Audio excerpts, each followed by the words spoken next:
yeggali peut-être série de questions bi monsieur le président honorable député chers membres du gouvernement ci wax ni dafa am loo xam ne ci malhonnêteté la bokk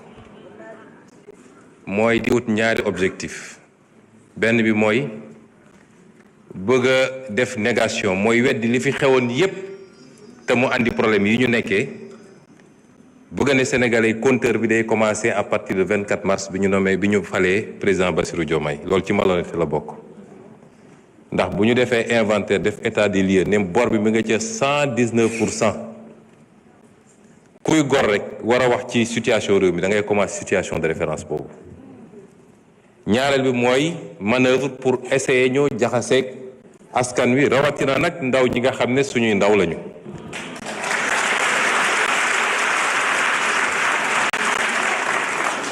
moo tax ñuy wax ci la xew ci étudiants yi te gëmuñu ko moo tax ñuy wax ci la xew ci ambulants yi te gëmuñu ko waaye c'est peine perdue te bis bu ne ngeen jéem mun a sax am na député nag bu wax ba tudd naan ay yambar parce que suñu ñëwee fii dañuy essayer wax de gros mots pour que seen presse gaawantu titré tel député descend le Premier ministre. C'est de la cosmétique. Il faut être sérieux. Yambar mooy góor goo xam ne fu mu wax jooy kooku mooy yambar.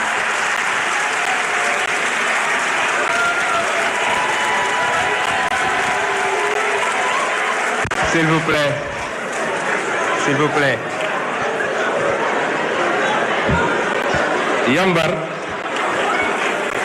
yambar mooy acteur politique boo xam ne boo xëyee su bëggoon jot yaa ngay xool sa nawle ci politique naan jesneer la sol te tey jesneer la sol moom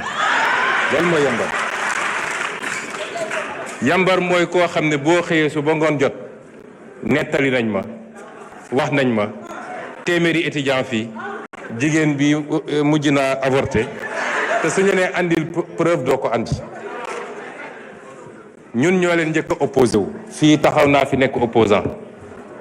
man maa njëkk a wax régime bi fi ne woon ni seen cuune fi mu jëmale Sénégal dina métti te est-ce que am na wala amul da ngeen di jóg gis seeni moroom ñu ngeen xaw a maaseel am fu ñu jaar ngeen ne comme jaar na fa mën naa faa jaar du noonu de foo ngeen di cycle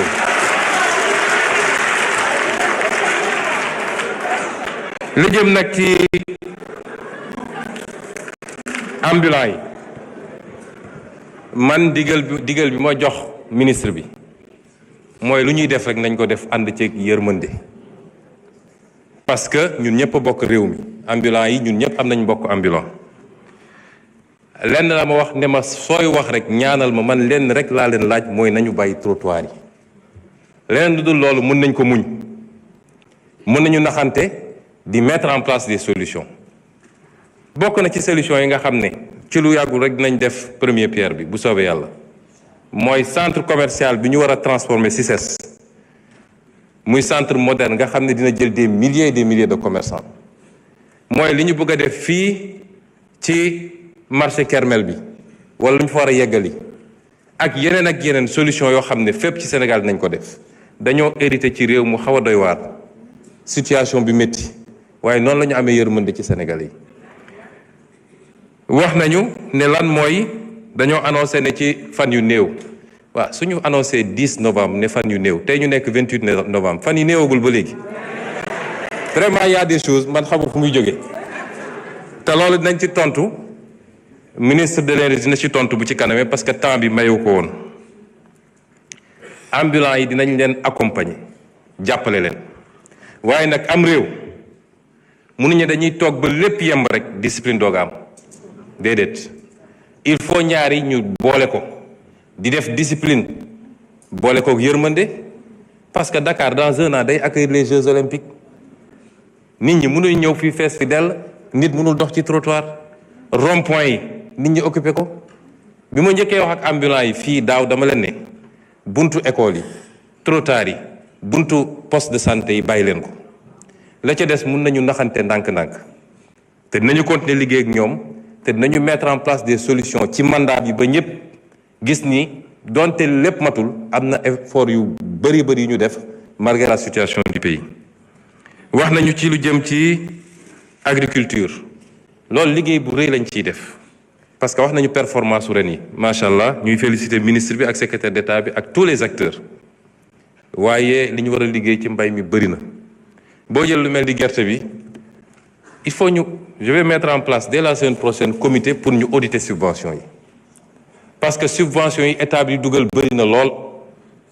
li ñu dugal ci engrais bi dugal ko ci intrants yi moo ëpp sax li ñuy jënd jee gerte bi may wax baykat yi ni suñu appliqué woon prix bi nga xam ne mooy prix marché bi gerte gi duñ ko jëndee 250 sax de état bi di subventionné bu ñuy bay subventionné bi ñuy jënd suñu appliqué woon prix bi dëgg-dëgg mooy li am ci marché chinois wala li nga xam ne moom la CNIA calculé toutes les méthodes de calcul amul benn boo xam ne dépassé na 250 man maa jël d'autorité ne nañu continuer accompagner baykat yi accompagner industriels yi parce que dañuy def subvention 80 francs ci chaque kilo pour que industriels yi mun na compétitif parce que seen prix de compétence jërëjëf. ñu ngi jox kàddu